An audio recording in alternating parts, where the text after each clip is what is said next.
नमस्कार महाराष्ट्र. विधानसभा निवडणुकीनंतर राजकीय वर्तुळात एक वेगळी चर्चा पाहायला मिळत आहे. सध्याचे मुख्यमंत्री होणार तरी कोण या गोष्टीला एक वेगळेच वळण लागले आहे. महायुतीच्या विजयानंतर आता सत्ता स्थापनेच्या हालचालींना वेग आला असून महायुतीच्या प्रमुख नेत्यांच्या निवासस्थानी नेत्यांची वर्दळ वाढली आहे.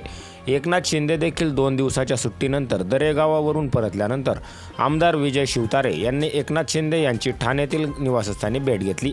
यावेळी त्यांच्या घराबाहेर पोलिसांनी ओळख नसल्याने गाडी अडवली. या घटनेचा व्हिडिओ सोशल मीडियावर चांगलाच व्हायरल झाला आहे. Bureau report N Marathi news.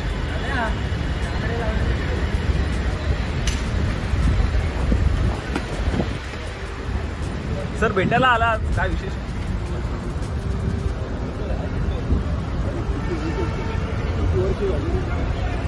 किती वर्ष झाली डिपार्टमेंटला?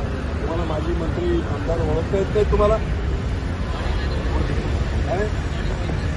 गाडी अरे अख्ख्या महाराष्ट्राला गाडी माहिती आहे माझी. बरोबर नाही ना, प्रत्येक वेळेस तुम्ही हे करत. चला.